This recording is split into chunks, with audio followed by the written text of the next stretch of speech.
하나님 말씀 마태복음 5장 9절입니다. 마태복음 5장 9절 말씀입니다.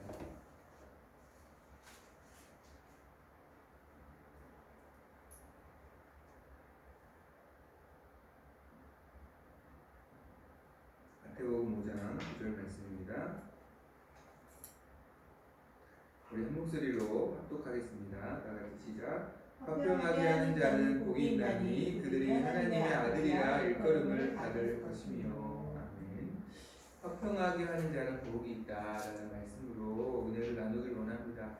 화평은 평화, 샬롬, 평안, 이러한 단어들로 같이 사용되는 단어인데, 화평은 하나님의 속성이고 또 하나님의 성품입니다. 그래서 여호와는 평강이라 성경은 이렇게 하나님은 평강이시다. 또 예수 그리스도를 설명할 때 그가 평강의 왕이다, 평강의 왕이시다라고 말씀하고 있습니다. 또한 화평은 하나님의 통치의 결과입니다. 시편 72편 3절에 보니까 의로 말미암아 산들이 백성에게 평강을 주며 작은 산들도 그리할도다. 하나님의 통치를 경험한 모든 영역들이 평강으로 바뀐다라고 말씀하고 있죠. 우리가 이걸 좀 실감나게 볼 수 있는 장면이 이사야 11장 6절에서 9절의 말씀 보면, 이리가 어린 양과 함께 살고 표범이 어린 염소와 함께 누우며 송아지와 어린 사자와 살진 짐승이 함께 있어 어린 아이에게 끌리며 젖먹는 아이가 독사의 구멍에 장난하여 젖된 아이가 독사의 골에 손을 넣을 것이라. 내 거룩한 산 모든 곳에서 해됨도 없고 상함도 없을 것이니 이는 물이 바다를 덮음같이 여호와를 아는 지식이 세상에 충만할 것이라. 그러니까 하나님의 통치를 받는 모든 영역들이 평강하고 평안하게 될 것이다 라고 말씀하는 것이죠. 그분의 은혜로 화평을 누리는 그분의 백성들이 당연히 그분처럼 화평케 하는 자가 되는 것은 당연한 것일지 모릅니다. 그리고 그러한 자들에게 성경은 오늘 말씀을 보니까 복이 있다, 그들이 하나님의 아들이라 일컬음을 받게 될 것이다 라고 말씀하고 있죠. 이미 사실은 이 말씀은 주님이 제자들에게 주신 말씀이죠. 사실 예수 그리스도를 믿는 자들은 이미 하나님의 자녀가 되는 권세를 얻은 자들이죠. 그러니까 화평케 해야만 하나님의 자녀가 된다는 뜻이 아니라 이미 하나님의 자녀 된 자들이 화평케 할 때에 화평은 하나님의 속성이라고 그랬잖아요.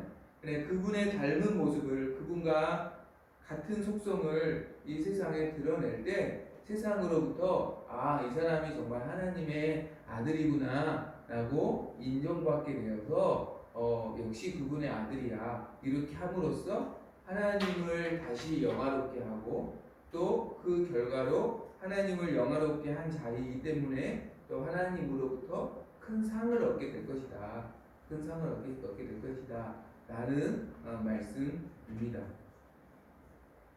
화평이 필요하다는 것은 사실은 이 세상은 화평하지 않다는 것이죠. 이 세상은 분쟁과 갈등이 있는 곳이라는 것을 전제하는 말씀입니다. 그래서 분쟁과 갈등이 있는 곳을 화평케 하는 것이 사실은 소극적으로 화평을 기다리는 것에서 이루어질 수가 없고, 예수 그리스도가 이 땅에 오신 것처럼 화평케 하시기 위해 주님이 오신 것처럼 적극적으로 활동해야, 적극적으로 그분을 따르는 삶을 통해서만 사실은 우리가 화평케 하는 자가 될 수 있다라는 말씀이죠. 마태복음에서 그렇다면 화평케 하는 자의 특징은 어떤 특징이 있을까? 마태복음 전체를 통해서 몇 가지를 나누기를 원합니다. 먼저 화평케 하는 자는 모든 사람과 화평을 구하는 사람입니다. 모든 사람과 화평을 구하는 사람이에요. 마태복음 5장 43절 48절 보니까 이런 말씀이 있습니다. 내 이웃을 사랑하고 내 원수를 미워하라 했다는 것을 너희가 들었으나 나는 너희에게 이르노니 너희 원수를 사랑하며 너희를 박해하는 자를 위하여 기도하라. 그러니까 더 나아가서 46절에 너희가 너희를 사랑하는 자를 사랑하면 무슨 상이 있으리요? 세리도 이같이 아니하느냐. 그러니까 너희의 원수도 사랑하고 그와 화평을 구하는 자가 되라. 그것이 주님을 따르는 자들의 모습이다라고 말씀하는 것이죠. 원수를 사랑하라는 이 말씀은 다른 말로 보면 마태복음 5장 39절에 보니까 악한 자를 대적하지 말라라는 말씀과 같은 의미입니다. 이 말씀 다음에 누구든지 내 오른쪽 뺨을 치거든 왼편도 돌려대라. 오리를 같이 가져가면 십리를 가라. 옷을 달라 그러면 속옷까지 줘라 라는 이 말씀을 하시면서 악한 자를 대적하지 말라라는 말로 이 전체를 요약하십니다. 그러니까 원수를 사랑하라는 말씀이 참 어렵죠. 그리고 원수와 화평을 구하는 게 참 어려운데 그와 똑같이 악하게 반응하는 것이 아니라 그와 똑같이 악하게 반응하는 것이 아니라 그를 대적하지 말고 그에게 호의를 베풀고 그를 위해 기도하라 라고 말씀하는 것이죠. 이 말씀이 한마디로 말하면 속담에 보면 미운 놈 떡 하나 더 준다 이 말씀이 있잖아요. 이 속담이 있잖아요. 이 속담처럼 오히려 온수에게 더 호의를 베풀라 그것이 화평케 하는 자의 모습이다라는 것이죠. 마태복음 5장 45절에 보니까 이같이 한즉 하늘에 계신 너희 아버지의 아들이 되리니 똑같은 말씀이죠. 이렇게 하는 것을 통해서 하나님의 아들이라 너희가 일컬음을 받고 하나님이 너희를 높여주실 것이다. 높여주실 것이다. 그러니까 원수가 나를 낮춘다고 내가 낮추어지는 게 아니라 너희가 화평을 구하는 자가 되면 하나님이 너를 높여주실 것이다. 하나님이 너를 높여주실 것이다. 라는 것이죠. 사실은 우리가 원수를 대적하는 이유는 정말로 내가 망하게 될까봐, 정말로 내가 작아질까봐, 정말로 내가 낮아질까봐, 사실 그것이 더 두렵기 때문에 정말로 내가 다 빼앗길까봐 그렇기 때문에 나도 악하게 대하는 것이거든요. 그런데 너희가 원수를 대적하지 않아도 너희가 망하지 않는다. 하나님이 너희를 하나님의 아들로 높여주실 것이다. 그래서 원수를 대적하지 말라. 오히려 그를 위해 기도하라. 라고 성경은 말씀하는 것이죠. 이 말씀 다음에 5장 45절에 보니까 이는 하나님이 그 해를 악인과 선인에게 비추시며 비를 의로운 자와 불의한 자에게 내려주십니다. 하나님의 자비로우심을 기억함으로 원수를 대적하지 말라. 그리고 나도 과거에 주님과 원수된 자였지만 나를 용서해 주신 그리스도의 사랑을 너희가 기억하라. 에베소 2장 35절에 2장 3절과 5절에 보니까 너희가 본질상 진노의 자녀였더니 긍휼이 풍성하신 하나님이 우리를 사랑하신 그 큰 사랑을 인하여 허물로 죽은 우리를 그리스도와 함께 살리셨다 라고 말씀하고 있습니다. 그리고 하나님이 너희를 망하게 하지 않는다.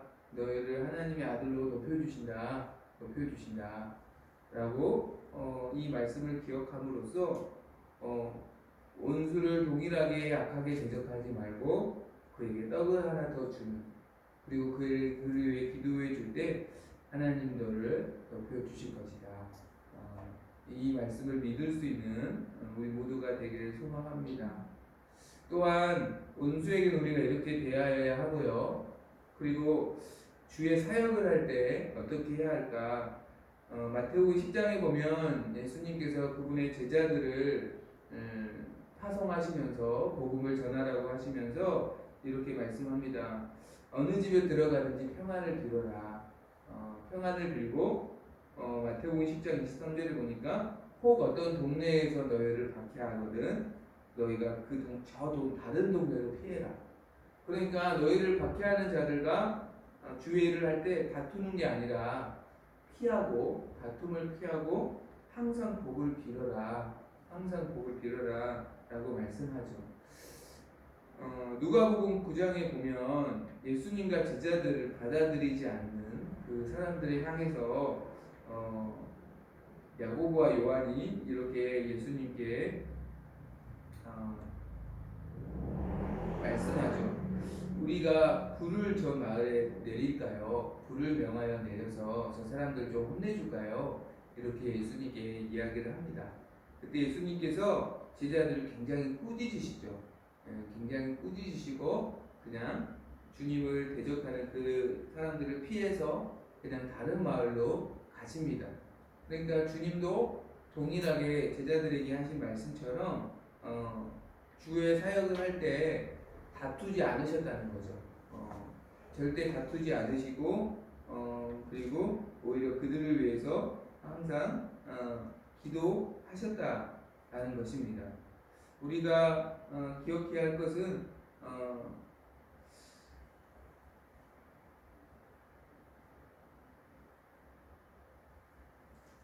로마서 12장 14절 말씀 보니까 너희를 박해하는 자를 축복하라. 축복하고 조주하지 말라. 그러니까 박해하는 사역을 하면서 어렵게 하고 힘들게 하는 사람과 절대 다투지 말라는 거죠. 그리고 조주하지 말라는 거죠. 그리고 그를 위해 오히려 축복하라는 거죠.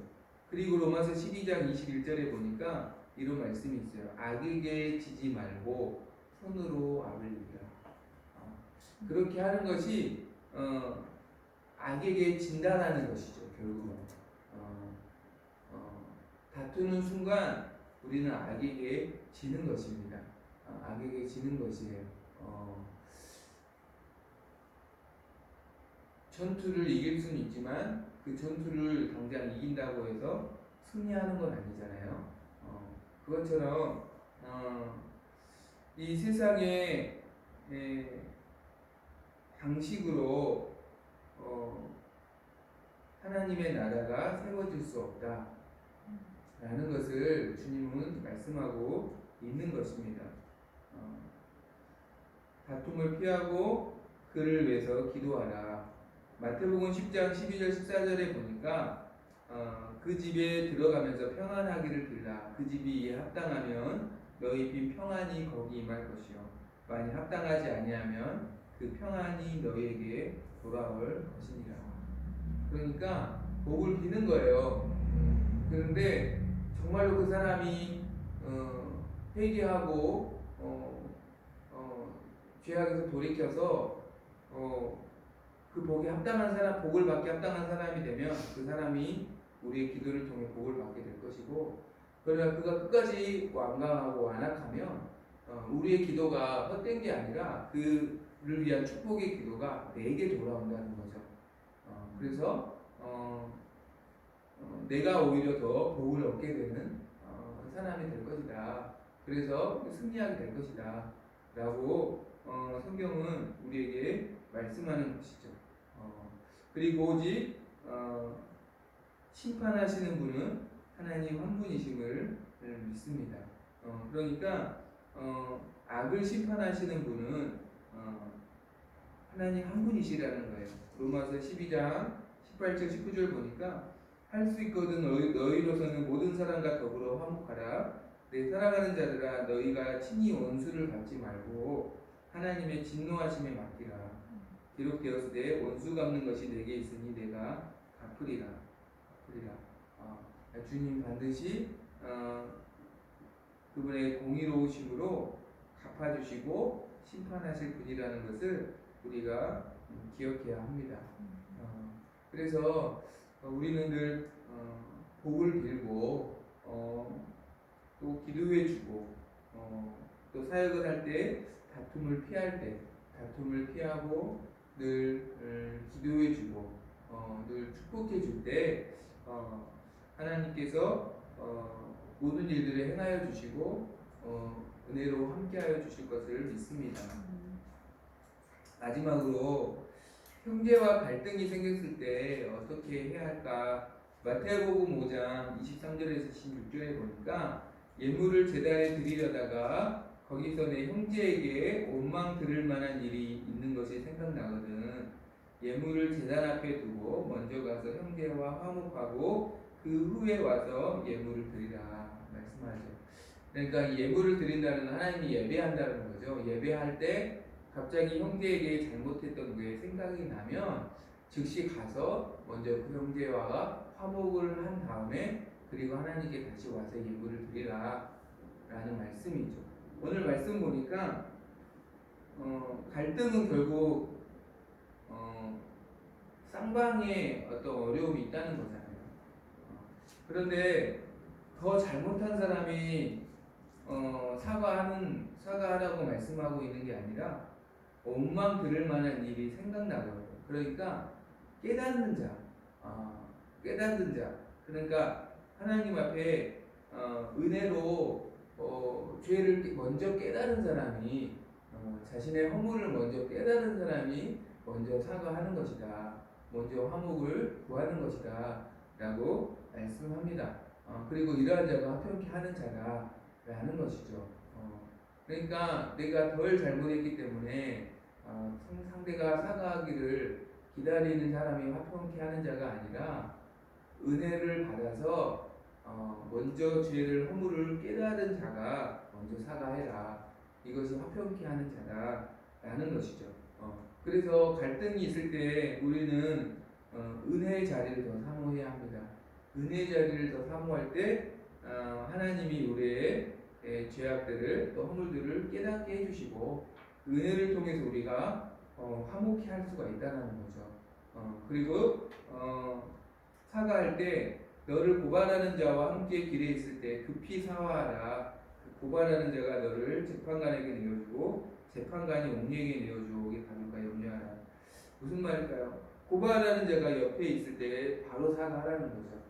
그러니까 갈등의 당사자가 옆에 있을 때 그 때를 놓치지 말고 급하게 하라는 것은 신속하게 바로 사과하라라는 것이죠. 그러니까 화목을 구할 때는 때를 놓치지 말아야 한다. 성경에 보니까 에베소서 4장 26절에 17절에 보니까 분을 내어도 죄를 짓지 말며 해가 지도록 분을 품지 말라 말씀하시거든요. 마귀에게 틈을 주지 말라. 그러니까 이 사과의 때를 놓치면 마귀가 틈을 탄다는 거예요. 이 작은 형제에 대한 불편한 마음이 시간이 지날수록 더 커져서 마귀가 틈을 탄다는 것이죠. 그래서 작은 싸움이 큰 싸움이 된다는 것입니다. 사무엘상 25장에 보면 나발이라는 사람이 다윗을 굉장히 모욕을 줍니다. 그래서 다윗이 굉장히 자신이 호의를 베풀었던 그 은혜를 그냥 잊어버리고 모욕을 주는 나발을 심판해야 되겠다 생각하고 군사들을 모아서 나발을 심판하러 갑니다. 그 소식을 나중에 나발이 아비가일이라는 여인, 즉 나발의 아내가 그 소식을 나중에 듣게 돼요. 자기 남편이 다윗에게 모욕을 주었다. 그 소식을 듣자마자 아비가일이라는 여인은 다윗과 그의 부하들이 충분히 먹고 마실 수 있는 음식들을 급하게 준비해서 다윗이 있는 곳으로 급하게 달려갑니다. 급하게 달려가는데 마침 나발을 심판하러 온 다윗의 군대와 마주치게 되죠. 그때 아비가일이 무릎을 꿇고 그의 어리석음으로 인해서 당신같이 존귀한 자가 손에 피를 묻혀서는 안 됩니다. 당신은 하나님의 선하신 큰 역사를 이룰 분인데 이 어리석은 자의 피 때문에 혹시 이것이 허물이 될까 합니다. 당신에게 허물이 될까 합니다. 용서해 주시고 요종이 급히 가져온 이 예물과 이 음식들을 받으시옵소서라고 화목을 구하죠.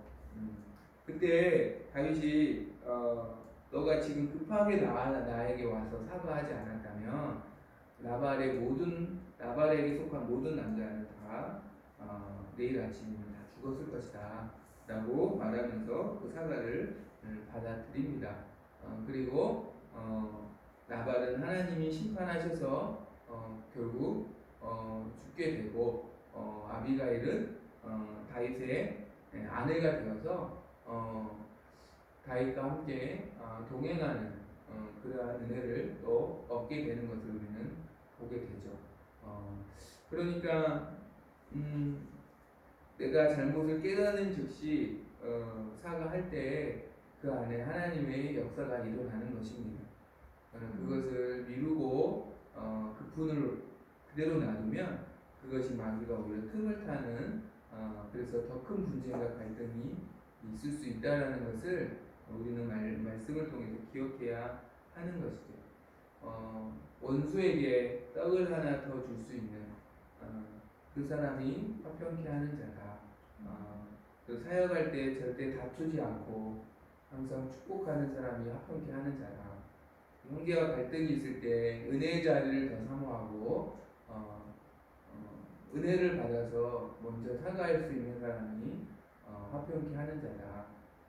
그리고 즉시 사과할 때 하나님이 역사하신다라는 것을 우리가 기억하고 화평케 함으로 하나님의 아들이라 일컬음을 얻는 저와 여러분이 되기를 소망합니다. 시간 찬양 드리겠습니다.